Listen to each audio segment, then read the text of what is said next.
Hello, everyone. Welcome to Cinema Mancuso, and this is Notes on the News. I'm Peter Mancuso, and this is the show where I break down the biggest stories in film, media, and entertainment and give you my thoughts. If you're joining us live, super happy to have you. If at any point during the show you have any questions or comments about any of the topics I'm covering, feel free to drop them in the live chat. I do have it open on my phone over here. For some reason, it's not working on YouTube for the past couple of weeks. When I'm up on my browser.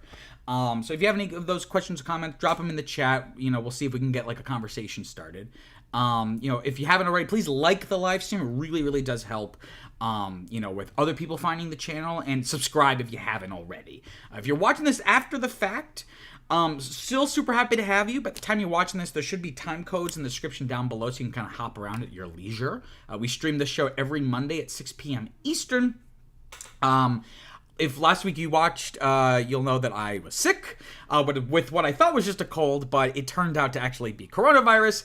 I'm pretty much back to normal now, but I'm still technically in my quarantine phase, so, I'm going to be a little bit more, or rather, should I say, not as sickly this evening. So hopefully that'll be good. Again, if you're watching this after the fact, if you haven't already, please like this video, and do not forget to subscribe, because it really would help the channel, and it would help you, because it would make your life better, in my opinion. Okay, let's take a look at the box office from this past weekend. Total domestic box office, 136-ish million, which is about a 14% drop from the previous weekend. So not great, but also not awful by any stretch of the imagination. Big film opening this week, of course, is Alien Romulus, the new film in the Alien/Aliens, plural, franchise. This is the third of these new prequel films, though it feels weird kind of grouping them together because Prometheus and Alien Covenant felt like part of the same trilogy, whereas I have yet to see Alien Romulus. Hopefully I'm able to see it. My plan is to see it this Wednesday. From my understanding, it's really disconnected from those, because those were very much prequels, whereas this takes place between Alien and Aliens. And it's much more of a throwback to just conventional horror, whereas those other two were way more philosophical, right, and more dramatic, right? But it opened pretty well. So it opened to about 41.5 million for the weekend. I had projected it to be about 43 to 52, but this is just squeaked below that. So I'm not gonna hold it against this movie for falling beneath those projections, because I'm sure someone out there had projected it would make over 40. And again, considering that it's not a super popular franchise today in terms of mainstream audiences, this is pretty decent. Had the best per theater average of the weekend at basically halfway between 10 and 11,000 per theater, which is really strong. And this that's its domestic total as well, but its worldwide total is already up to 108 million. So this looks like most of this movie's money worldwide is coming from outside of the United States. And this was made just off of an $80 million, I say just off of, obviously that's way too much money. But it's, compared to what it's bringing in, that's pretty good. So right now it has a 35% return on investment. So if this can kind of have those legs, I know you love it when I bring up, movies having these legs, right? Having that sustained performance week after week after week. This could become a pretty decent moneymaker for 20th Century Studios, which, of course, is formerly 20th Century Fox, but now it's part of Disney. Also this week, opening, if you can really call it opening, is a re-release of Coraline, of course, the animated film from, at this point, 15 years ago. Brought in just a little over 8 million, which again but it's in the top 5. It debuted at number 5. And again, it speaks to the desire of most audiences to want to see older content on the big screen. Something I've talked about often, but maybe not on this show, so I'll say now for all of you, all one of you watching this live, that it's interesting how we release movies, because in the theater world, you usually build up to the biggest venues, right? So you might start off Broadway, and then off Broadway, and then you kind of the peak of it is Broadway, and then you might go back to off-Broadway, right? Whereas in film, we started you on the biggest venue possible in the theaters, and then we bring you to, home media like DVDs or on streaming or what have you.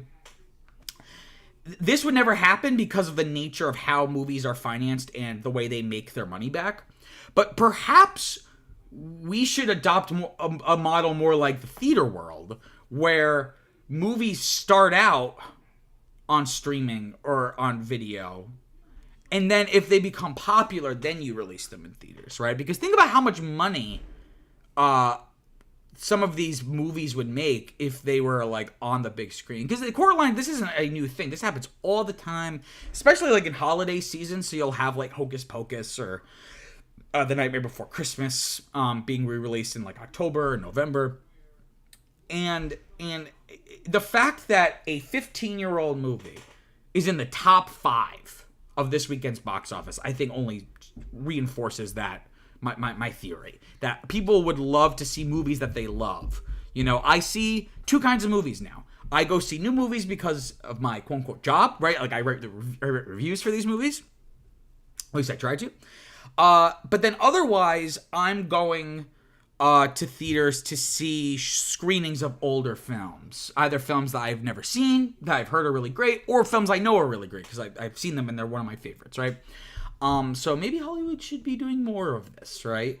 I think the reason why they don't do it is because it would be embarrassing to always have these older movies doing so well and newer movies coming out not doing as well. Which is why whenever we talk about the highest grossing movies of all time, the industry is never adjusting for inflation.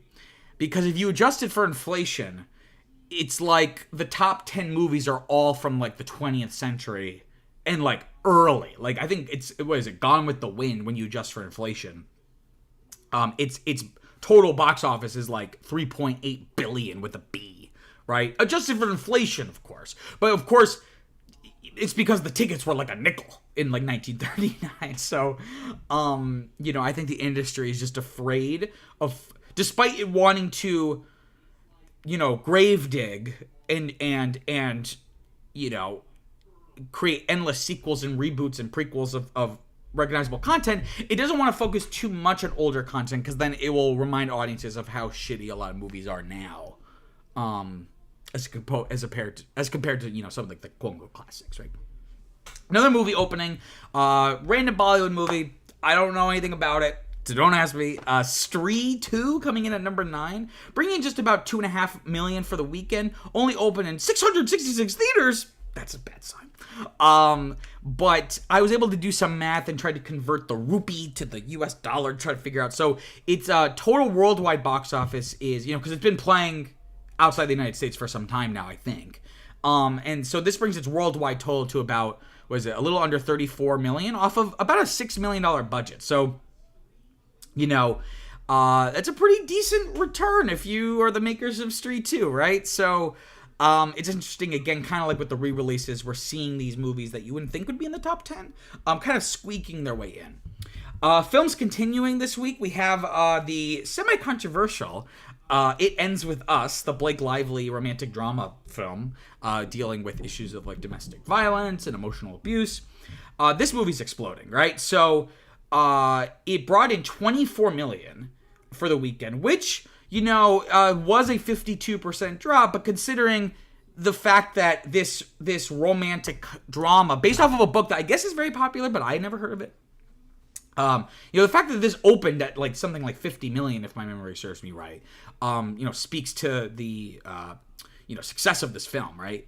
Because this brings its domestic total to almost $100 million and its worldwide total to just about $180 million. Off of just a $25 million budget. So in 2 weekends, not even 2 weeks, because really it's from weekend A to weekend B, and that's really about 9 or 10 days, it already has a over 600% return on investment. So this has been very, very successful for all parties involved. There is a sequel to the book, so unless they're able to kind of weather the controversy around the film, which, spoiler alert, we're going to talk about in a later segment. If they're able to weather that, this could, whoever produced this, I really should put like what studio is distributing this, because sometimes I know and other times I don't bother to check. But whoever is making these movies, I'm sure if the controversy blows over, they're gonna greenlight a sequel based off of that sequel book, right? Also continuing in its second weekend is Borderlands. Womp womp. So this dropped from 4th to 10th place in only its second weekend. This is what we call a bomb. Oh, and I completely screwed up here because I didn't put the budget. So now we have a dividing error. That's embarrassing. So let me just do this on my end. I'm pretty sure I did this. Maybe I accidentally deleted it. Okay, so you can't see it, but I can see it now on my spreadsheet. So this is a complete bomb, right? So it dropped over 70% from its already paltry opening. It had the worst per theater average of the weekend at less than $1,000 per theater. And this only brings its domestic total to about $13.5 million, and its worldwide total to about $18.5 million. Off of a, drum roll please, $115 million budget. So as of right now, you can't see it. I do apologize, but the percent return, it's a negative 83.86%. This is a bomb. This is what we call in the biz a bomb of epic proportions. The movie sounded bad when they announced it. It sounded bad when they announced more details about it. It seemed bad when they showed the trailer. And now people who have gone to see it have agreed it's not very good. So that's a little disappointing, especially since video game adjacent movies have been actually doing quite well. Because for decades it was assumed that you can't make a good video game, a good movie based off of a video game. But people also said you can't make a good movie based off of a comic book. So a lot of people feel like with the Sonic movies and especially the Super Mario Brothers movie, which is a good movie. It's not great, but it did financially spectacular.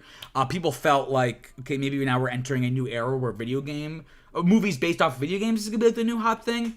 But this goes to show that maybe we need to hold off on that, right?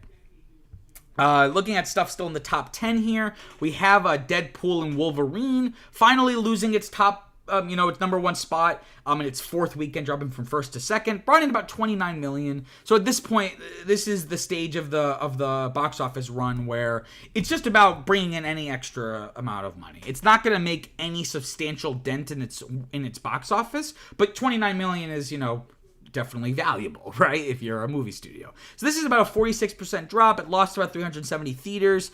This brings its domestic total to $546 million, and its worldwide total to over $1 billion, right, off of that $200 million budget. So again, so it's only less than 500% return of investment.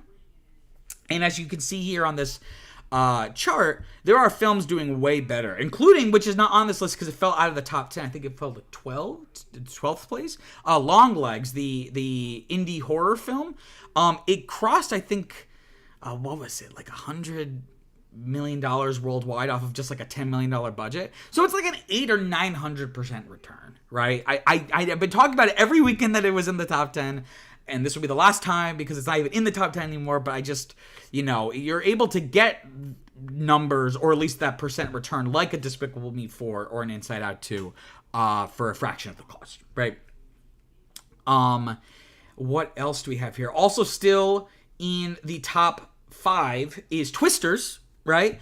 Still chugging along. It had a decent opening, but has kind of slowed, and it's still trying to make its way to that 100% return mark, right? You want to double the budget to kind of cover all those marketing costs. So in its 5th weekend, it dropped from 3rd to 4th, so still in the top 10, made just a little under $10 million, 9.8, only a 35% drop. So it's slowing down, but it's holding. It's holding. It's still in the top 5. Right? This brings its domestic total to $238 million, and its worldwide total to about $333 million. Again, off of a pretty substantial budget, though, of around $175-ish million. I think I give this a couple more weeks. And I think maybe even just one weekend to get past that. Was it at 89.99%? Just 10.01% left to go. You can do it, Twisters, because you're a good movie. It's a good movie. Not great, but pretty good. Couple other notes here. I mentioned them before. Despicable Me 4, still in the top 10 after 7 frames, dropping from 5th to 6th. Bringing just $6 million, but again, only a 25% drop. So again, talk about a movie that's holding. This brings its domestic total to $340 million, and its worldwide total to $847 million. I don't see this passing the billion mark. But again, this is a very successful, considering it was only made for $100 million. So that's a very, very, 750% return. It just goes to prove that the Minions Despicable Me brand is still very, very strong. Even, at this point, it's like 15 years after that first movie came out. And then also, speaking of a movie that, is a follow-up to an older movie, Inside Out 2, still in the top 10. After 10 weekends. So it's easily the most successful movie of the year so far.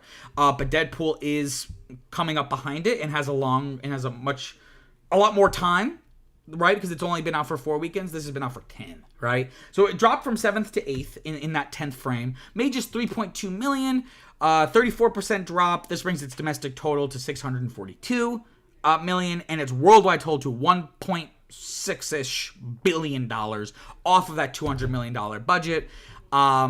So while it has a lower percent return than Despicable Me 4, of course that the actual just dollars of profit, is definitely, very tasty if you're Disney, if you're Pixar and Disney.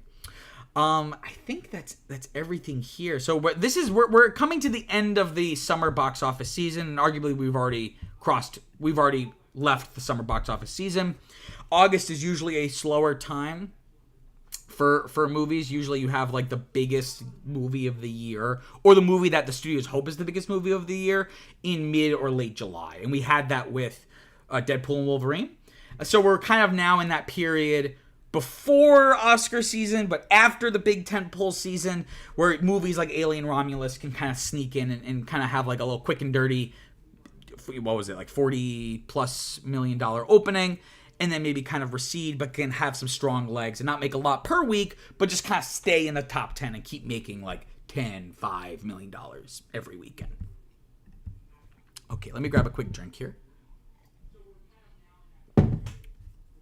Okay, let's talk about story number 1 here. So, pictures here are from ESPN stuff. I'm not a sports person. I couldn't even tell you who this guy is. I looked up ESPN shows, and he came up. But the reason why we're talking about this today is a federal judge has temporarily blocked Venu Sports, right? So, of course, Venu Sports is the joint sports streaming venture from Disney, which, of course, owns ESPN and ABC, Fox with Fox Sports, and then Warner Brothers Discovery with TBS and TNT. Though there's some issues, though, because a story I did a couple weeks ago, if you've been following, they may very well be losing the rights to the NBA games that they have through TNT, and that could really lower the value proposition. But right now, that's not their biggest problem. We thought that was going to be their biggest problem, but a federal judge has temporarily blocked the launch of this, which was supposed to launch in the fall of this year.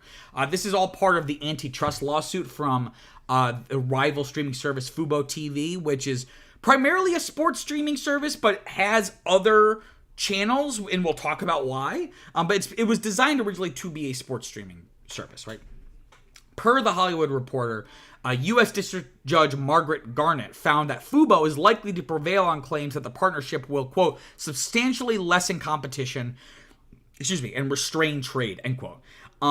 They predicted, the judge basically predicted that there would be a swift exodus from Fubo to Venu once Venu Sports would launch. And then once that happens, Fubo would go out of business, and then Venu would eventually be the only option in the market. And because of this blocking, it's going to be blocked until at least 2025. So the hope to get Venu Sports up and running for the fall, just in time for the football season, that's been thwarted. We're not sure when it's going to launch, if at all, right? So again, for the context, this joint streaming venture between Disney, Warner Brothers, and Fox, Hollywood Reporter notes that they collectively, these three companies, through theirs, this streaming service would include 14 different channels.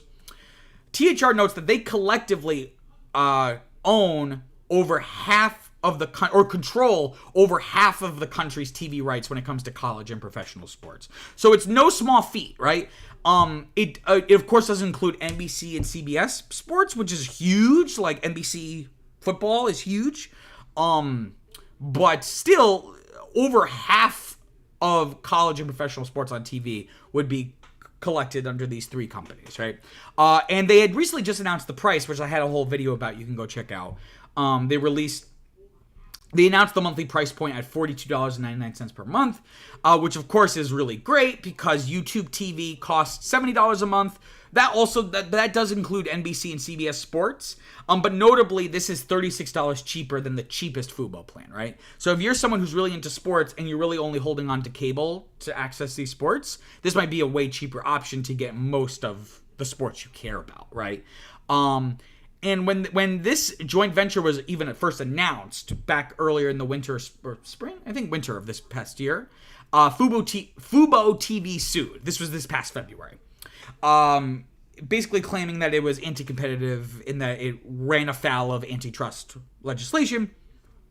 Ultimately, they felt that this new streaming service would kill its business, right? And they estimated that about 30% of its subscribers would flee, right? Would jump ship and go sign up for Venu. And a big sticking point for Fubo that they brought up in their initial filing was, Fubo is forced to carry extra content that they don't want, right? So, because of course, Fox and Warner Brothers and Disney are more than happy to still pimp out their content, this sports content, to other streamers like Fubo, but part of these deals will be you can't just get this, you also have to get all this other stuff that neither you nor your customers really want. And then, therefore, you have to pay this extra price, right? You're basically forcing them to buy stuff they don't actually want in order to get the stuff that they do want. And because of that, Fubo has to have their prices at a certain level. Otherwise, it wouldn't be profitable for them. But Venu wouldn't have to worry about that. Venu would be able to then offer a cheaper, streamlined option for sports fans. They can then go into the market and say, "Hey, Fubo's great, but you have to pay all this money. You get all these channels you don't really want. Come over to Venu. You're just gonna get the stuff you want. You're just gonna get that sports stuff." But it's artificially created that way. They're doing it on purpose.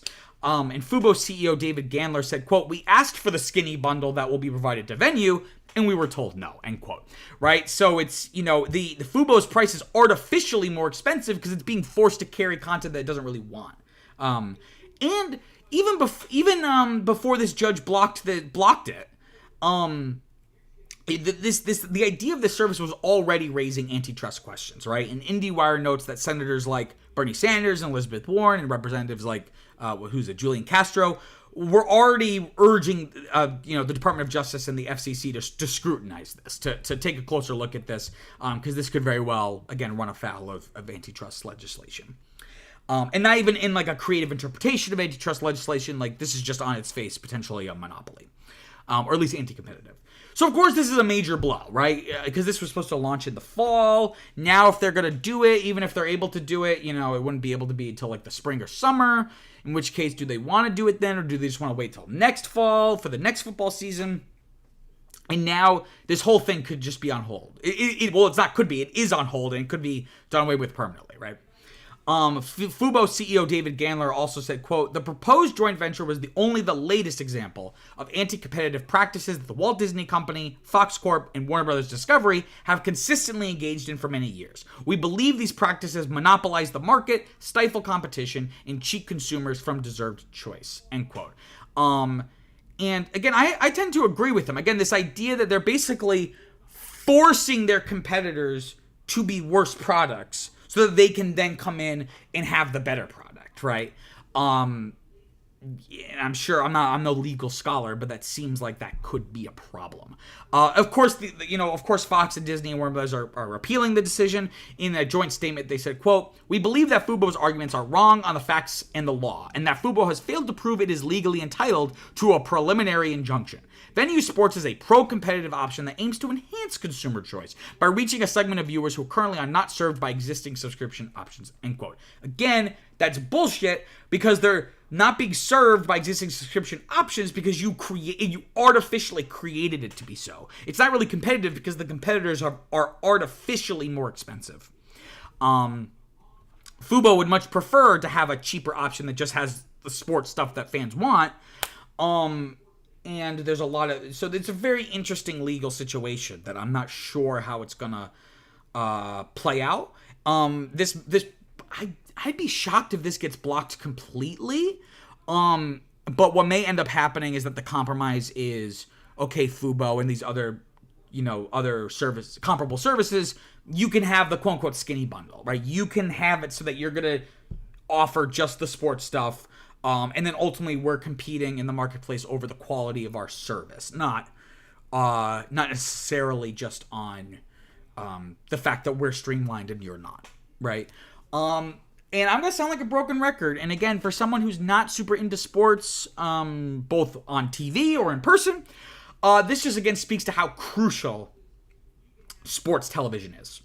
And the ability to broadcast this content is so important for these companies' bottom lines. Again, like I said, sports, and to a lesser degree live news coverage, but really sports, is one of the primary, if not only reasons a lot of people still have cable. So if they were have an option where they could just get all of the sports stuff that they want through streaming services, people would much rather do that, right? Because right now with cable, you're getting all these channels you don't really care about. And the judge in this case even noted that Venu would be the quote only option on the market for those television consumers who want to spend their money on multiple live sports channels they love to watch, but not on superfluous entertainment channels they do not, end quote. So again, that's a direct reference to cable, more specifically Fubo. That if you get Fubo, the cheapest plan's like $70, and you're going to get a bunch of superfluous entertainment channels that really have nothing to do with your interest as a sports fan. They acknowledge that sports, this quote acknowledges what I'm saying, that sports props up the traditional cable package, right? And people just want live sports. I think, I don't know if I need to keep circling the drain about it. People just want live sports because there's not a lot of value in taping it and watching it later. Unless you're really, really into sports and you just want to see how the game actually unfolds. For a lot of people, the joy of sports is the uncertainty that anything can happen. So it's one of the few things that people are still willing to it's appointment television, right? Whereas now, a TV show, it doesn't really matter when it's on, because even if you don't have streaming, you could just DVR it, right? You just tape it and watch it tomorrow, or even just an hour later. You have the flexibility. Sports, you want to be there at 7 o'clock. You want to be there at kickoff, or whatever it might be, depending on the sport. And that's the nature of sports. So this is definitely not going to be a fight that either side is going to give up lightly. Okay, let me grab a quick drink here. All right, let's talk about story number 2. So I hope you like this picture here on the left. It's going to be very important for this story. So this is, if anything, a follow-up to a story I did. It was one of my first stories I did on this channel. This was all the way back in, I think, March. More details are now coming out surrounding the ousting of the X-Men 97 showrunner, Beau DeMayo. So the context of this, Beau DeMayo was, like I said, the showrunner for the animated continuation of the 90s X-Men series called X-Men 97. And back in March, DeMayo was abruptly fired from the show, like right before season 1 dropped. Like if it was season 1 was dropping on like a Friday, he was fired on the Monday. Like it was very, very close. And interestingly, neither side gave any reason why this was happening. In fact, both sides were very tight-lipped, and the most we got was just that they had decided to part ways, and we had really no idea what had happened. And I was pretty confident back in March that, this is a really big deal for Marvel and Disney to do this. We're going to find out something really, like a big bombshell in the next, week. And nothing happens, right? And here we are in August, 5 months later, and spoiler alert, we still don't really quite know what happened. So, the new development, though, was I think back in June, not only was he removed from working on the show, his writing credits have now been stripped from season 2. Because he had already, written, or at least worked on the scripts for season 2 already, by the time he was fired. So, I think in June they announced that they were stripping his writing credits from season 2. So, now we're starting to get into a little bit of a he said, she said that is only going to get worse as the weeks and months go on, right? So, DeMayo's side, he's now claiming he was fired due to homophobia. He made a post in June. Or actually, the post may have been more recently. But this all has to do with the post, which you can see on the left here. Or which way? I can't see. I think it's mirrored for me. Yeah, there we go. It's over there. It also to do with this post that he posted back in June for Pride Month. So he posted on Twitter recently this long thread. I'm going to basically read the thread word for word here. So DeMeo posted recently saying, quote, "Firstly, I'm so grateful to have worked on hashtag X-Men 97. I'm going to take out the hashtag part. I'm just going to say the words. Firstly, I'm so grateful to have worked on X-Men 97, collaborating with some amazingly talented folks. Creating this revival was a dream come true, and the support fans have shown is so touching. However, I felt it pressing for me to speak up in the wake of leaving the show. Above is X-Men fan art I posted on Instagram for Gay Pride in June. Sidebar, DeMeo is very outspoken. He is gay. He's very outspoken as a black gay creator. That's been very important for him and his identity and the way he interacts with fans and the way he approaches material. Like the X-Men, right? This idea of these outcasts, right? Let me continue. Above is X-Men fan art I posted on Instagram for Gay Pride in June. On June 13th, Marvel, because by this point he'd already been fired. On June 13th, Marvel sent a letter notifying me that they'd stripped my Season 2 credits due to the post. Sadly, this is the latest in a troubling pattern I suffered through while working on X-Men 97 and Blade. Oh yeah, and sidebar, he worked on a draft of the Blade movie that's never gonna ever be made. He goes on saying, quote, "I'll have more to say soon, but must take a step back from social media to find a safer space for me to be out, proud, and nerdy. Stay tuned," end quote. So, this seems really strange that Disney would fire him for posting this image, which he didn't make. I think it was fan art someone else made, and that it's basically of him, a sexy version of him as Cyclops, right?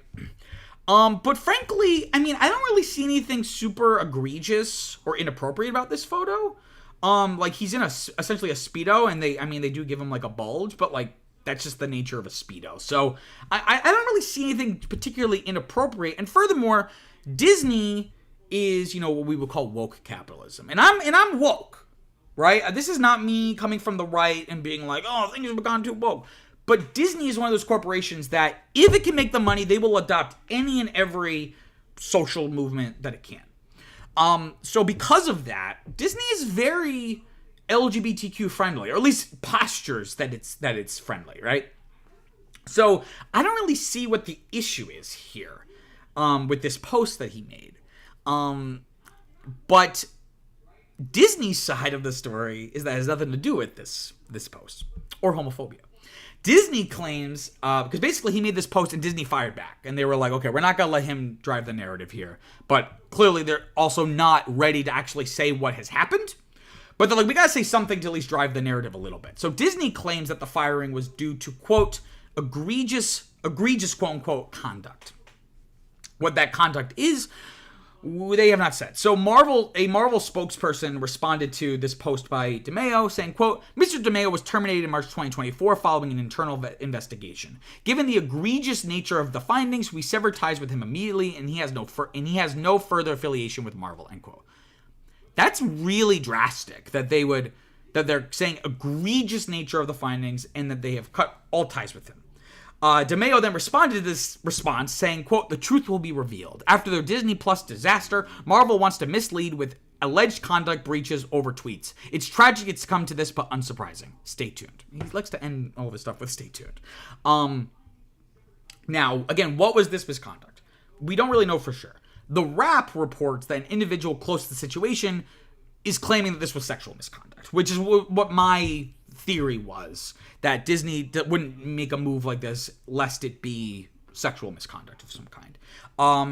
And then that's why he was fired, and then the writing credits were supposedly removed due to DeMeo violating a termination agreement, I guess. I mean, that might be, I'm not sure what that agreement stipulated. It may have been like you cannot post about the show or X-Men related things. I don't know. But ultimately that seems to be, that's the claimed reason by this unnamed source, that basically the removal of writing credits had less to do with misconduct and more to do with violating some terms of this his termination agreement.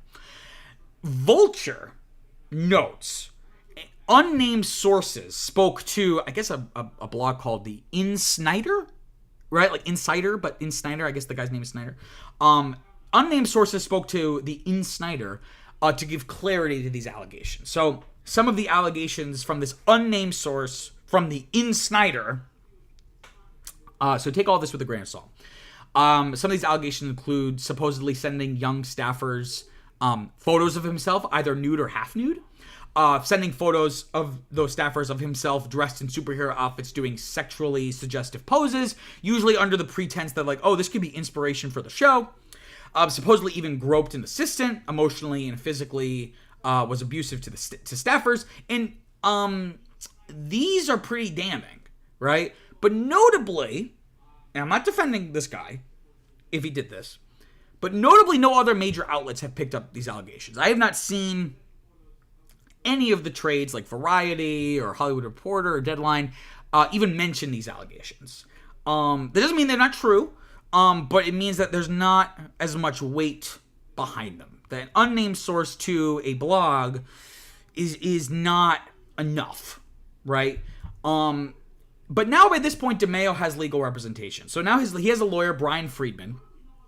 Deadline notes that he's one of Hollywood's biggest wrongful termination lawyers in the industry.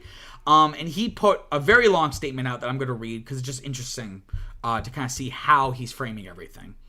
Friedman made a statement saying, quote, having much experience with Disney, the playbook is always the same. Family-friendly on the outside, but secretly attempting to plant illegal, unconscionable items in contracts that silence the truth and stop the employee/customer from asserting basic constitutional rights. As we will explain through detailed examples, which we will roll out in detail one by one, Disney's model is very clear and a repetitive illegal pattern. Once it gets challenged or exposed, the gaslighting and redirection of the blame toward anyone willing to tell the truth starts through an international well-oiled publicity machine. This is really great stuff. The problem for Disney is that when they go up against someone who has concrete evidence of this happening over 100 times, many of which have led to them sending hundreds of cases, if not thousands, many of which have led to them settling hundreds of cases, if not thousands, to try to and continue to control critics, employees, and even lawyers who sue them. The problem for them is that I have the evidence and clients willing to be truthful, and they know it. These are actually facts, not argument or conjecture. Over the next few months, with the brave help of those who have been illegally silenced, retaliated for simply telling the truth, and then destroyed for it, one by one, this bullying and illegal conduct will be exposed to the government. Bo DeMeo wants nothing from Marvel/Disney except the truth. He will bravely tell the truth. So will I. Stand by. Don't you know, end quote. Brian, don't you know that you're supposed to say stay tuned, not stand by? You guys are not on message with each other. So anyway, that very long statement seems to suggest legal action is coming, right? That DeMeo is going to file some kind of wrongful termination suit, that he was fired for an illegal reason, right? So again, it all just circles back to this question: what could have possibly happened, right? Again, it's unlikely he was fired because of this Pride post, right? All it is just depicting himself as a buff, sexy Cyclops. IndieWire labeled this outfit quote-unquote fetish clothing. But that seems like an overstatement. This does not really seem like fetish clothing. He's just like wearing a Speedo. It's not, like dominatrix stuff or something. Like, I think that's an overstatement on IndieWire's part. But again, if it was sexual misconduct, why wouldn't Disney just say that? Why wouldn't they just say he was fired for this reason? Is it because they were worried about the publicity for X-Men 97? In which case, well, the show's over. Oh, it's not over, but it's on its hiatus until next season. So why not? Something just doesn't add up. Right? You would think, as we saw with the Me Too moment, that any of these allegations, they would want to get out in front of it immediately, right? And to set the narrative about it. So something just doesn't add up about all this. And again, I thought we would find out in March, and we still don't really know after this whole story that I've done for you here. And again, I tend to believe stories about abuse, right? I'm not someone to immediately just go, oh, well, that's just, someone trying to ruin their reputation. Typically, if there's a story about this, I'm usually on the side of the victims. But the issue is that we don't really have any victims. These are just whispers. So once someone actually comes forward, I'm going to be, by orders of magnitude, more likely to believe, okay, yeah, DeMeo must have done something wrong here. But until then, these are just whispers. I can't even say, oh, he did nothing wrong. We just don't really know anything.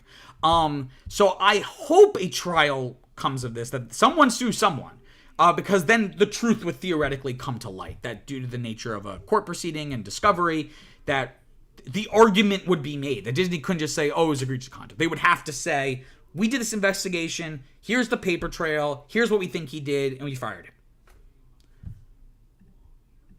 Okay, let me grab a quick drink here. So let's talk about another Disney story here. Let's talk about story number 3. So this one's sad. I'm gonna try not to be funny during this because it is really sad. So Disney is testing out a new legal theory. Is trying to use the terms of service for streaming service as legal cover for something that happened at Disney World in Florida. So what's the nature of this lawsuit? So this is being brought by Jeffrey Piccolo. What happened was Jeffrey Piccolo and his wife, Dr.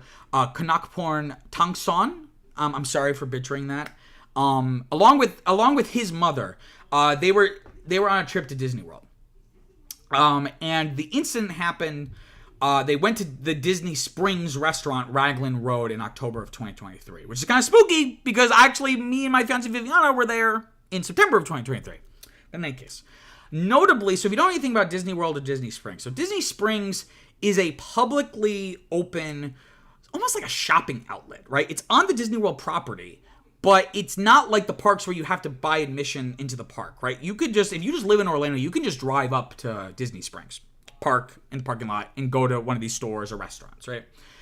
And notably, the restaurant, unlike a restaurant that might be in the park, in Magic Kingdom or Epcot or whatever, notably, Raglan Road is not owned or operated by Disney, right?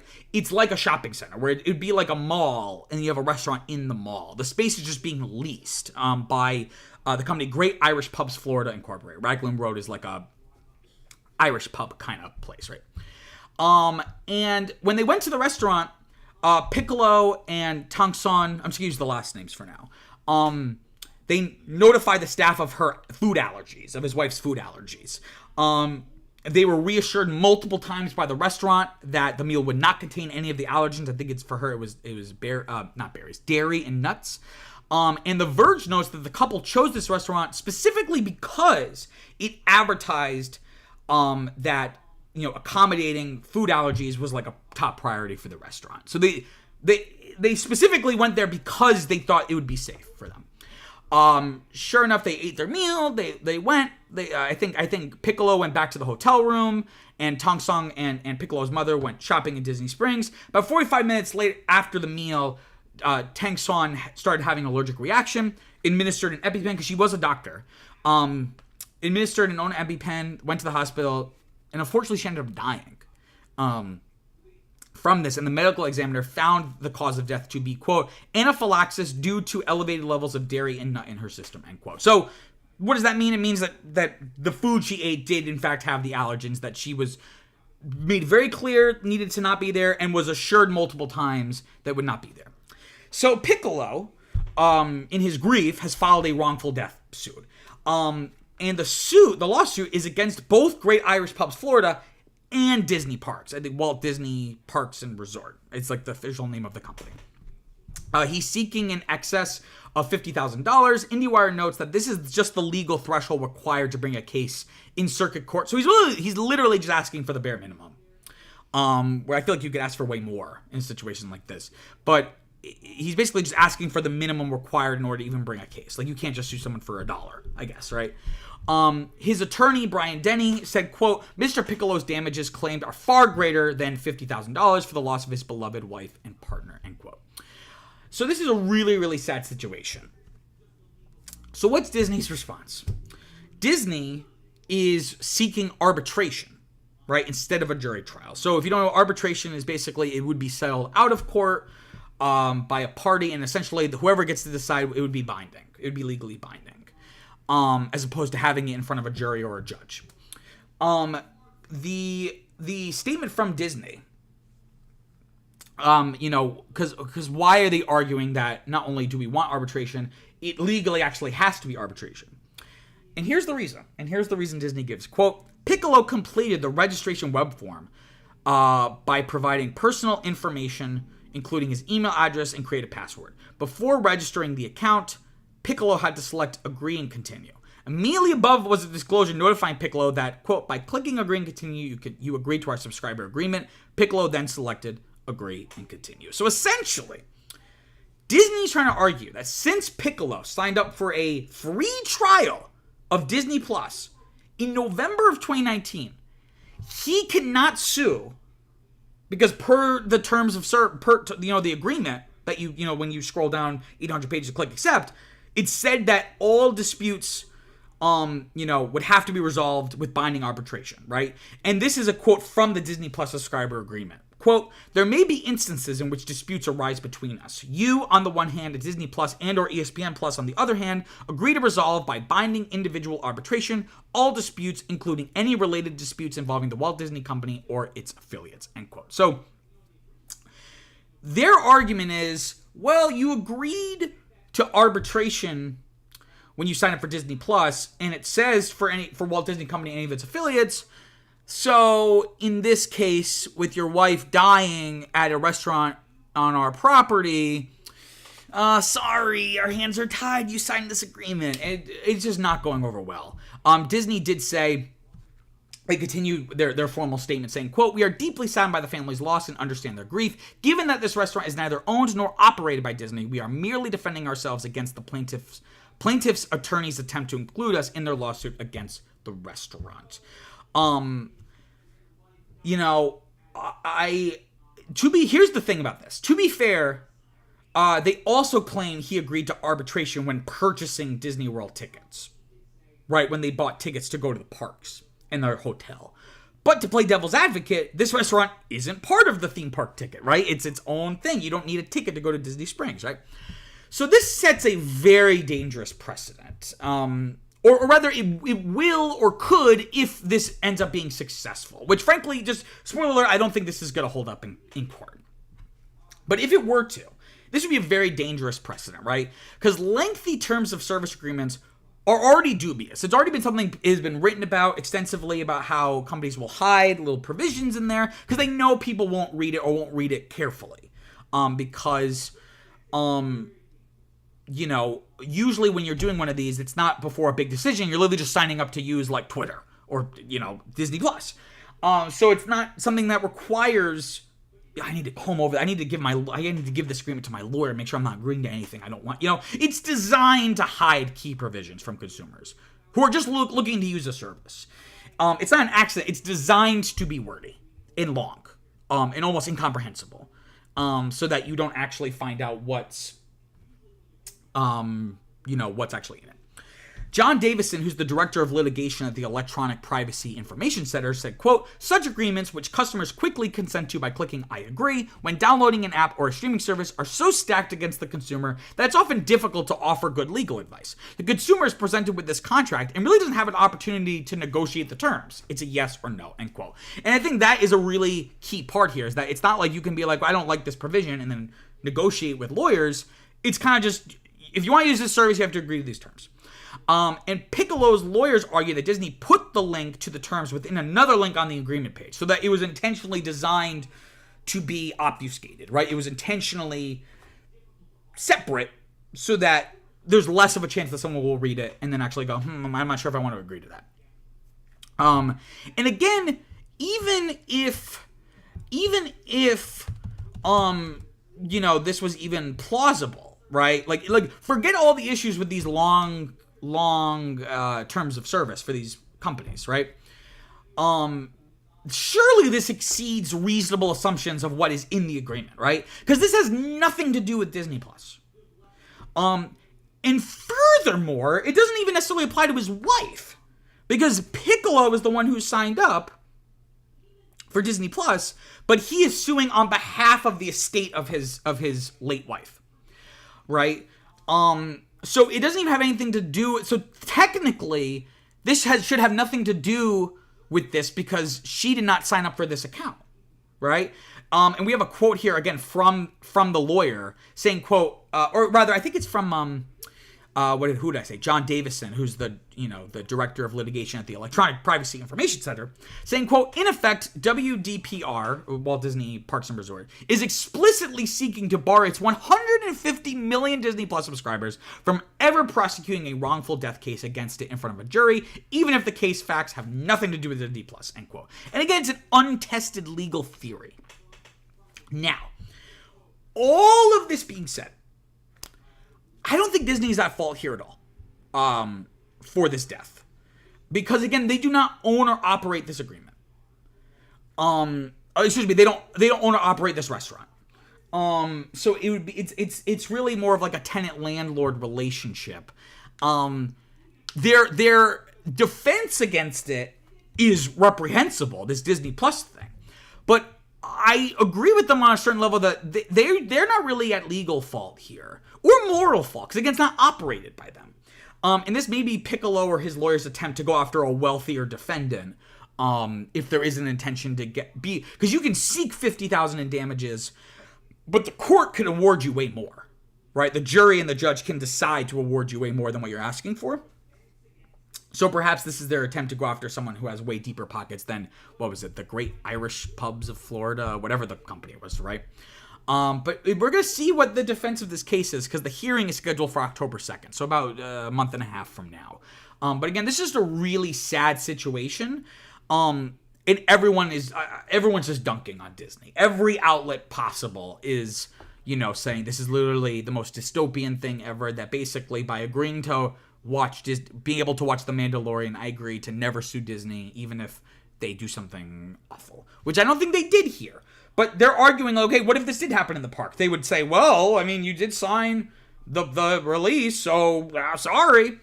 We have a question here from Viviana. Hello. Says, is the term for life? How could Disney make that claim 5 years later? That's a great question. I do not know. I think it's in perpetuity. I think it's, well, this is an interesting question, because again, I don't even think he continued with Disney Plus. So is the terms of service only applicable during the duration of the subscription? I don't know. That's a really interesting question. But my understanding is that it would be in perpetuity.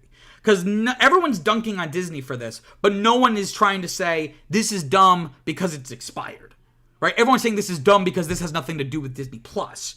So I would imagine if there was a case of it's an expired agreement, that people would be saying that left, right, and center. So again, it's just a really sad turn of events, that you book this vacation to go to the quote unquote happiest place on earth with your wife and mother, and this happens. So it's just really disappointing to see, and Disney could have been a little more sensitive, or a little more like, just pay the $50,000, just settle with them. Just settle and be done with it. But they don't want to set a oppositely dangerous precedent of anyone can sue them for anything. But again, this is a very worthwhile lawsuit. Like, they made it very clear to the wait staff that they had these allergies, and it's just really unfortunate what happened. Okay, let me grab a quick drink here. Okay, let's talk about story number 4.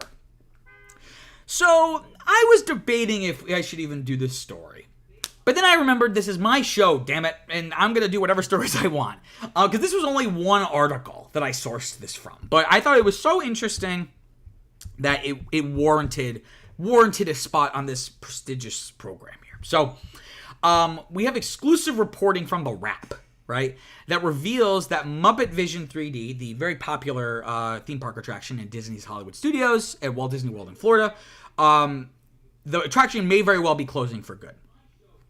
So this follows a bunch of announcements from D23, right, the Disney kind of fan convention. I basically spent all of last week's show talking about D23 and all the announcements from the theme parks to the movies and stuff.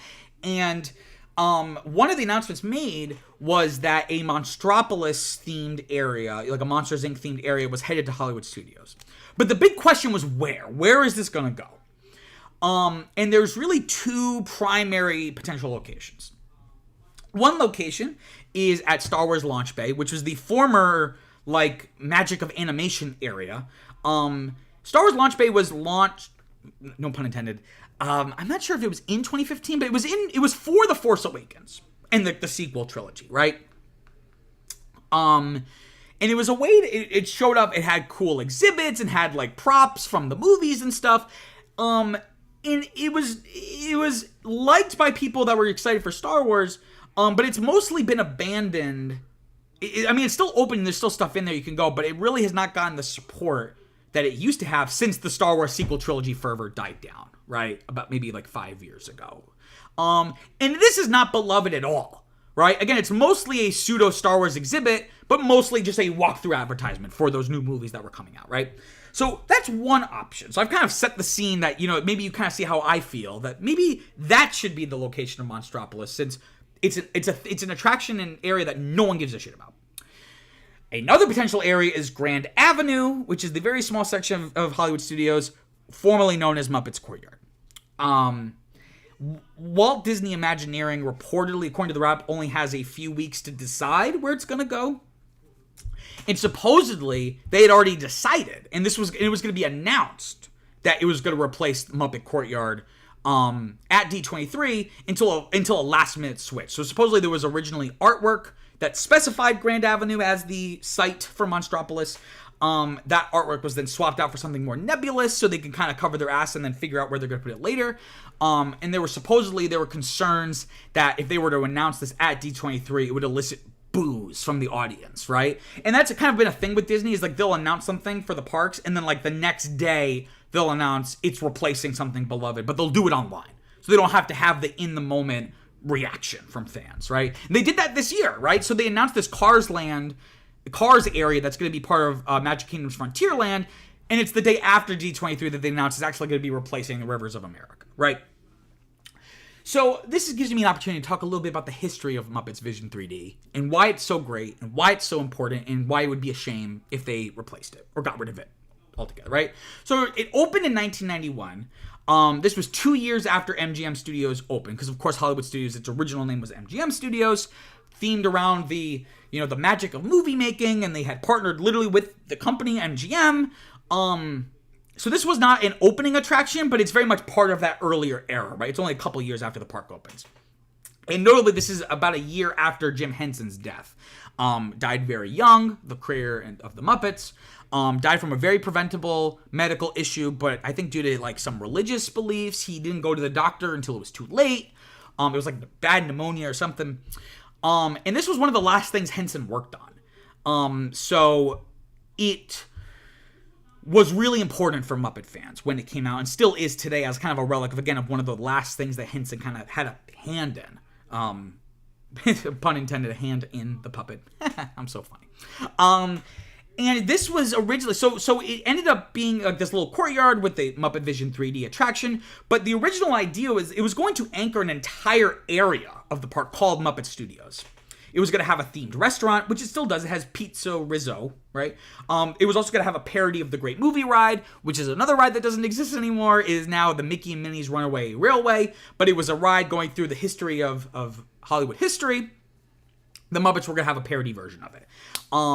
And this larger idea and deal fell through after Henson's death. And notably at the time, this wasn't just a theme park thing. Disney and Henson had been negotiating for a full buyout of the Muppets. But it was a very contentious negotiation. I don't know if this is fair, but Frank Oz even said later on that may have been the thing that killed Jim, was the stress from this negotiation period. Michael Eisner, was being really hardball about it and wanted also the rights to the Sesame Street characters, which Jim Henson had a problem with because he really wanted it to be retained with Sesame Workshop, which is a nonprofit company that the Jim Henson Company works with to make Sesame Street. But ultimately, all these deals fell through. They finished Muppet Vision, but this idea for a larger area called Muppet Studios kind of fell through. As did the buyout of the Muppets, though they later did purchase the Muppets IP in 2004. And it's a shame. A lot of Muppet fans will tell you that the purchase of the Muppets kind of killed the Muppets, because while a lot of the content of the 90s and early 2000s was not very well liked, at least there was content being made. Whereas Disney really hasn't had a good idea of what to do with these characters. They made 2 films. They have done a couple TV specials. They had an ill-fated Office-style sitcom. But the property has kind of languished. And their presence in the parks reflects that. It slowly dwindles. So I remember going to Disney World in 2003, and I was like 6. And I remember they had Muppet walk-around characters, like people in a giant Kermit suit and a giant Miss Piggy suit. I don't know when they discontinued that, but I don't remember seeing that anytime I went after. So let's just look at Muppet Vision 3D for just a second. So it's really a 4D show, right? Because it has 3D elements, but it also has extra sensory elements. So it has audio animatronics, it has lighting effects, it has smoke effects, soap bubbles come out at one point. And at one point, as you can see pictured here, there is a live full-bodied performer of Sweetums, right, who comes out. So it's very much a 4D experience that exists both on the screen and coming out in 3D and within the physical space, right? It did have a counterpart that opened with Disney California Adventure when that park in California opened in 2001, but that version closed in 2014. So this one has started before that and has outlived that. So again, it opened 1991, so it's coming up on 35 years, right, in a couple of years.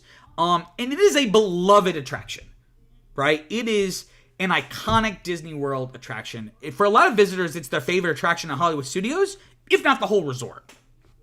And again, it speaks to the, it's so timeless, and it's not something that really needs to be updated. It just, because the charm of it was always in the comedy, in the using of all those elements. So even if some of the elements are a little outdated, the charm was always in the way they were utilized, not the effects themselves, right?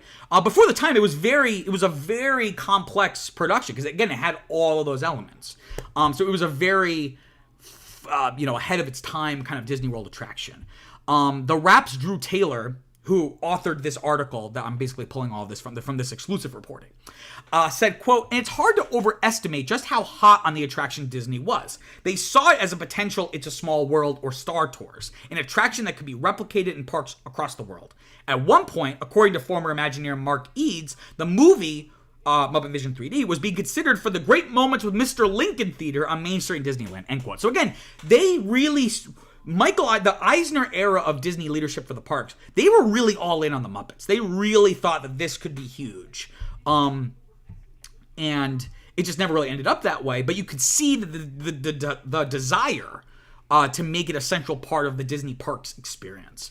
It eventually, at Hollywood Studios, became part of what was called Streets of America. So the idea of Hollywood Studios was that it wasn't only a theme park exploring the history of Hollywood, it was where Hollywood history was being made. It had a backlot where they would film some Disney movies, on fake city streets. And it also had an animation area, which again became Magic of Animation, which then became Star Wars Launch Bay, and hopefully Monstropolis, and not the Muppet area, right? So this kind of ended up becoming part of that fake New York City backlot, because it has this faux city aesthetic. And then eventually it became Muppet's Courtyard, and then it became called Grand Avenue, because it's basically the strip of land between, I don't know what you call it, Echo Lake, right? Where the Indiana Jones and Star Tours is, and then over where Star Wars Galaxy's Edge is, and there's this strip of land. And that's Grand Avenue, and it has the drive-in movie theater restaurant across the street, and then across the street you have Muppet, where the Muppets Vision 3D, right? And notably, it survived the corporate pillaging of Hollywood Studios that you saw with Star Wars, the Star Wars and Toy Story themed lands, right? A lot of people thought, because again, it's right next to Galaxy's Edge, so a lot of people were worried that would get bulldozed over to make way for extra room for Star Wars and connect Star Tours to Galaxy's Edge, right? Which is a shame that they're not connected, but also Star Tours feels like a completely different kind of Star Wars theme park experience than Galaxy's Edge, where Galaxy's Edge is almost trying to be role play-y, whereas Star Tours is very much this is Star Wars, isn't this fun? So why would Disney replace this beloved attraction, right? If it has all this love, why would they even consider doing this? Well, the Wrap notes that it would be an ideal place for Monstropolis from Disney's perspective, because Muppet Courtyard already has a restaurant. They already have that infrastructure. They have shopping infrastructure. It's not open right now, but they used to have a big, I think it's when you come out of Muppet Vision 3D, there was a big gift shop of a bunch of Muppet stuff. And I remember as a little kid, again, when I was buying a little Kermit the Frog toy and Fozzie Bear toy or whatever. And there's a big Kermit the Frog statue of him in a tuxedo. The store is closed, but the statue's still there, right? So this area already has a functioning restaurant, has shopping infrastructure, and notably it has those faux city facades that could easily be converted to a Monstropolis environment. So it would be a way, they're investing $60 billion into the parks. That'd be a good way, as the Wrap author here puts it, stretch that $60 billion, right? As opposed to building something from the ground up over by Star Wars Launch Bay. So the reactions, as you can imagine, have not been very good. Fans are outraged at this potential of this happening. I have a couple quotes here from Twitter. A user at the Superlando on Twitter said, quote, "If this replaces Animation Courtyard, this is a pretty neat addition. If this replaces Muppet Vision 3D, this is the worst thing that happened in my entire life." End quote. And similarly, we have a quote here from at Actually Brandon on Twitter saying, quote, "Muppet Vision 3D needs to be protected. It is the most important piece of media in American history." End quote. I don't know if I would go that far, but again, you can see the reaction that it is very much beloved by people who love theme parks and people who have only gone a couple times. It is well liked by everybody. It's also very functional because it's what you would call a theme park a people eater, right? Because it has such a high capacity because it has a full theater. So it can suck up a bunch of people in a park, Hollywood Studios, that doesn't have a lot of attractions. So it can get kind of crowded and lines can end up being really long. So something like Muppet Vision 3D is useful from a practical standpoint because it can suck in a lot of people at one time and kind of help with capacity at the rest of the park. We also have reactions from people who have a little bit more of a stake in, like who are a little bit more professional, right?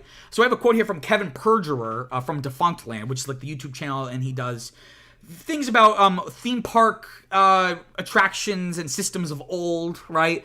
And he did a whole thing. He also sometimes covers like film and TV stuff, and he did a whole series about basically Jim Henson's career. And if you put all the things together, it's like a 3-hour, essentially like documentary, essentially about Jim Henson's career.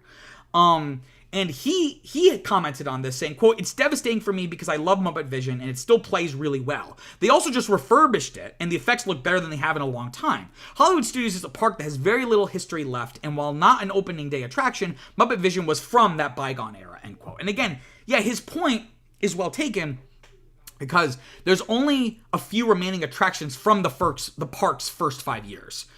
The Indiana Jones Epic Stunt Spectacular, the Twilight Zone Tower of Terror, Beauty and the Beast live on stage, Fantasmic, and then Muppet Vision 3D. Star Wars is an honorable mention because while that ride was brought in early on, they've completely changed it, so it's technically now a sequel ride called Star Tours: The Adventure Continues. So there's not many original rides from like that early period. Another quote here from Dan Becker, who does Disney content online called Disney Dan, said, quote, "It's a national treasure. It's the last bastion of Jim Henson's legacy. It's the thing that embodies everything the Muppets are at the peak of the greatness of the Muppets. For that to go away would be the closing of a door on a huge legacy that I think would be counterintuitive to what Disney is. The idea of perhaps one of the biggest pieces of American media that survived from the 90s, that we still indulge in daily, going away is really sad. And for what? A Monsters Inc. sushi restaurant?" End quote. And I think that's really well taken, that it seems very short-sighted, right? Because it's like, we know this Muppet Vision 3D is beloved. Will this Monstropolis be as beloved, if not more? But it's hypothetical. We really don't know. And some people have gone even farther. Rebecca Alter, a writer at Vulture, recently wrote a piece arguing that Muppet Vision 3D should be deemed a national heritage site. She describes it as, quote, "a triumph of formal experimentation, a playfully subversive piece of studio satire, and a timeless piece of family entertainment," end quote. So that was from her piece. And then she also spoke with The Wrap for this article saying, quote, "What makes this special is that it's the final thing that Jim Henson directed and performed in, and in a park that feels like it's lost its way a bit, in all the investment in shiny new attractions. It's a lot of wide, hot, empty concrete and lacks a cohesive vibe. Muppet Vision feels like that early 90s MGM Studios magic and vibe. It felt more cohesive, the early era of MGM Studios. It's this example of really great Imagineering and this partnership of Imagineering and Henson to combine forces to make this wildly lovely creative thing," end quote. And that's a really good point, that Hollywood Studios, the Disney parks have all struggled with this in the past maybe 20 years, but Hollywood Studios specifically has really just become the dumping ground for anything Disney wants to do, but just can't figure out where to put it, right? Because the theme of Hollywood Studios, again, MGM Studios originally, was the magic of movie making. So that's why you got Great Movie Ride. That's why you got the Indiana Jones stunt show. You did get things like Star Tours, but that felt weird because that was like the first foray into like rides based off of like these non-Disney-ish properties. And so it had this kind of more or less, not perfect, but more or less cohesive, aesthetic or thematic intention. Now, it really is just like, okay, so you got the Mickey's Runaway Railway, you got Star Tours over here, you got a whole Toy Story land over there, you got Star Wars area over there, and it just feels very disjointed. And Muppet Vision is one of the few things to really retain, again, that essence of what the park was. And this whole thing raises really interesting questions about theme park preservation. Because it doesn't exist, right? There's no, ultimately these are completely private enterprises. And the questions of, do these companies have an obligation to maintain these attractions for the sake of media preservation? It's kind of a moot point because they don't really have any obligation to do so, at least legally, right? I think they have an obligation for society and culture, but they really don't have any obligation to do any of this, right? People have suggested that they should open like a budget theme park for like discontinued attractions, which I think is a really great idea, but that could cause issues like for a smaller ride that's pretty easy, just like basically take all the pieces and move it over. But what about if they were to close like a really big complicated attraction? That would be really expensive to basically rebuild somewhere else. But I think that'd be a great idea. At the very least, then, it wouldn't be perfect because you're not also preserving its spot in the park, right? Which is also part of the experience. But at least you would preserve the internal, actual, like, ride itself, right? And, it just speaks to the idea, ultimately the ephemeral nature of theme parks, right? These theme parks are always changing, but the question is, how do they change or how should they change? Walt Disney himself even said when he made Disneyland, the value of a theme park is that it can always be improved. Unlike a film, you finish it and then that's it.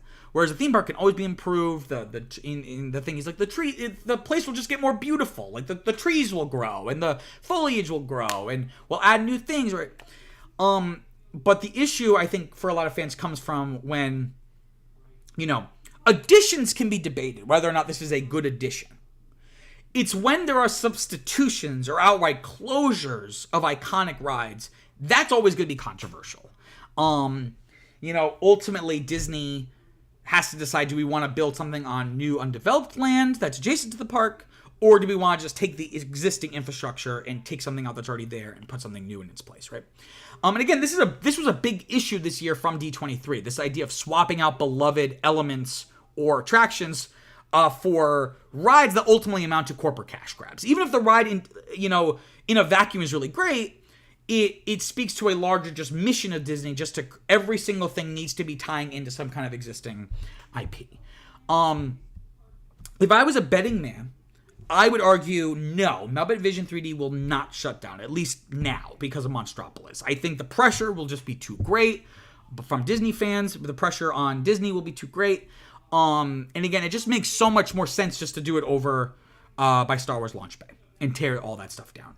And there has been some anecdotal info on social media suggesting that Disney is in fact changing its mind on this. But again, we won't really know until they build Monstropolis. But then at that point, it's always going to be a lingering question. When attractions get to a certain age, it becomes a question that there's always going to be circling until it closes. When is it going to close? Because there's only a couple rides that have been there since 1971. Okay, let me grab a quick drink here. Okay, let's talk about story number 5. So Blake Lively, looking very lively in this picture, has received criticism for how she's handled the press tour for her newest film, It Ends With Us. So It Ends With Us, new film, romantic drama based on the 2016 romance novel by Colleen Hoover. The book and then subsequently the film explores themes of domestic violence and emotional abuse. Hoover had this to say, quote, "This story was inspired by events in my life, but mostly from events in my mother's life. It was very important to me for that reason to do her story justice," end quote. And the film adaptation was the subject of rumors over behind the scenes beef between Lively and her director and co-star Justin Baldoni. Supposedly, he asked inappropriate questions about her weight. TMZ claims that he was asking because he had to lift her for a scene and had, supposedly has back issues, which I can understand because I also have back issues, but I guess Lively took offense to that.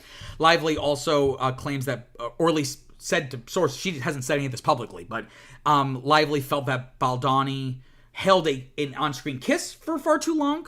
And Baldoni has hired a PR crisis manager. So he might be bracing for something to come out, and it seemed like everyone was on Lively's side. But then the press tour for this kind of really got into full gear. So Baldoni and Lively, you would think they'd be doing this press tour together and doing interviews together. They have been completely separate, and I think she unfollowed him on social media. Ooh, so, I love how we've been reduced to like high school drama. Like, oh, he unfollowed me on Instagram. But that indicates, they're obviously not on good terms. So, Baldoni, so you have two different press tours happening for this movie. Baldoni has seemingly focused on the central issues that are explored in the film. He was asked about the film potentially glorifying domestic violence, and he said, quote, "I think that they are absolutely entitled to that opinion, and it makes perfect sense as to why they would feel that way. We live in a culture where, unfortunately, too many things are glorified, and we are fighting for attention. We are in an attention economy, and we're in a clickbait world, and everybody's trying to figure out how to gather attention," end quote. So he seems pretty deft and sensitive to the idea that, like, if you feel that maybe this film shouldn't be made this way, I think that's really important conversation to have, right? That this is something that we as a society should explore. But it's good that we're having the conversation. His production company, Wayfarer Studios, they announced that they've partnered with a nonprofit, the No More Foundation, and it's a foundation. It's going to provide resources and information on the kind of abuse that's depicted in the film, right? And he even suggested, when asked about a sequel, he suggested that someone like Lively should direct a potential sequel. That, he talked about really trying to center the female perspective when making the film, and that if there were to be a sequel, that someone like Lively maybe should even be the one to do it. So, whether it's genuine or not, he's getting his money worth with that PR crisis manager. He's doing everything right. He's talking about how important these issues are. He's partnering with real life nonprofits. He's uplifting the female collaborators on the film. So, I can't say, who's right, who's wrong, who's good or who's bad. But on a superficial level, he seems to be doing everything right in terms of the press tour.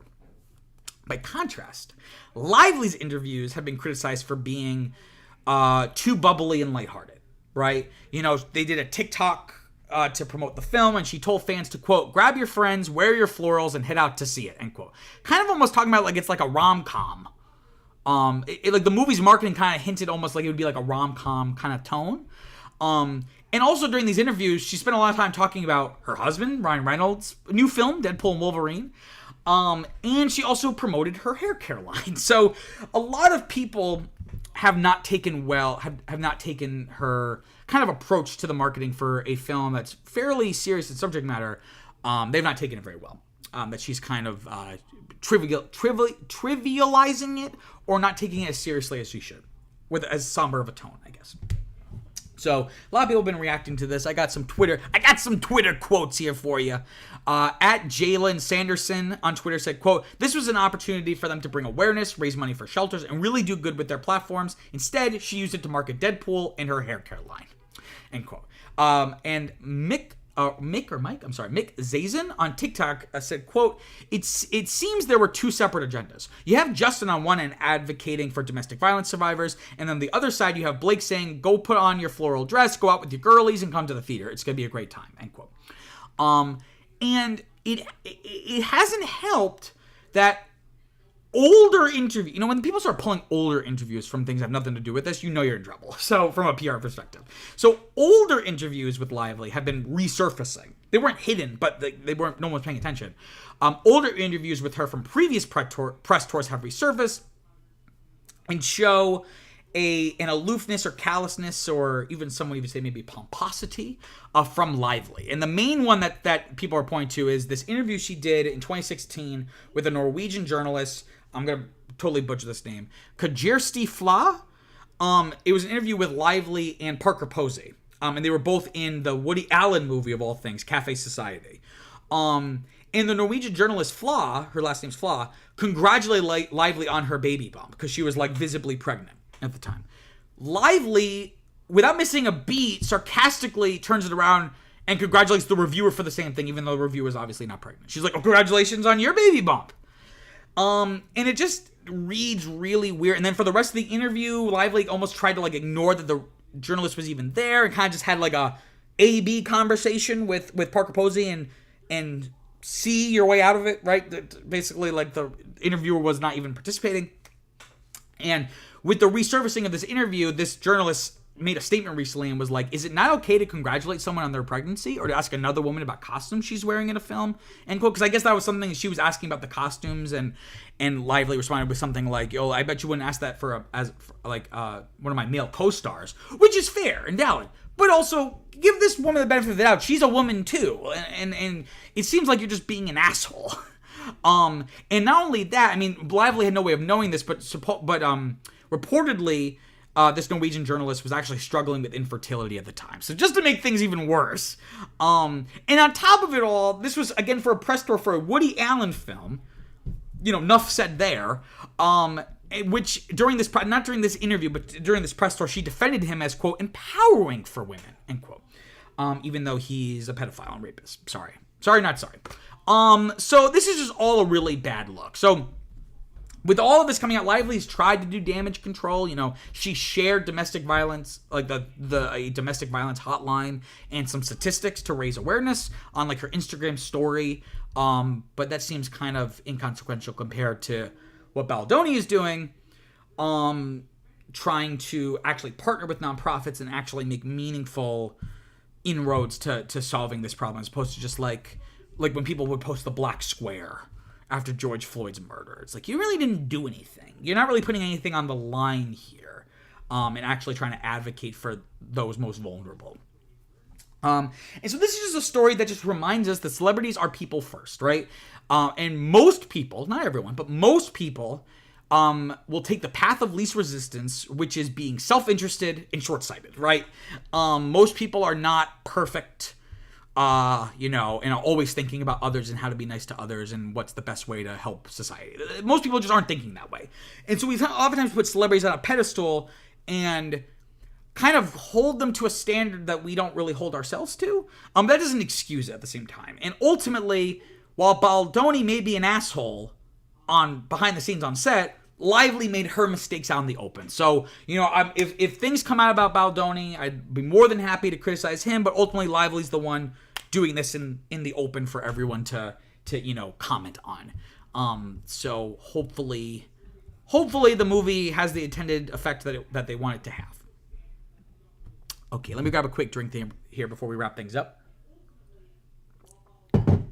Okay, looking ahead to this upcoming weekend's releases, we have the Crow remake with, I always forget which Skarsgård it is, but it's Pennywise. The Skarsgård son who played Pennywise in the It movies. It's not tracking to open very, very large, only tracking about 6 to 10 million. I have not seen the original with Brandon, what's his name? Bruce Lee's son, Brandon Lee, right? Who tragically died on that production, if I'm not mistaken. He was shot with what was supposed to be a prop gun, but it ended up being real, obviously. So this is not tracking very well. I don't really have high hopes for this critically or commercially. And then we also have the thriller written and directed by Zoe Kravitz, of all people, called Blink Twice. Originally it was going to be called Pussy Island, and then she decided to change it because everyone's being a pussy about it, so I'm going to rename it. And it's kind of like in this genre of like thrillers of like, I call it like the Get Out movie genre, where it's like, obviously movies like this existed before, but it's like the genre where it's like you go to a place, you think everything's fine, turns out they're actually there and they want to kill you, right? Or do something bad to you.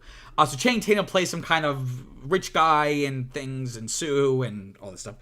Also not tracking to open very large, only about 5 to 9 million. But again, this is a smaller movie. This isn't meant to be something like The Crow, which is ostensibly a, franchise, in quotes, movie.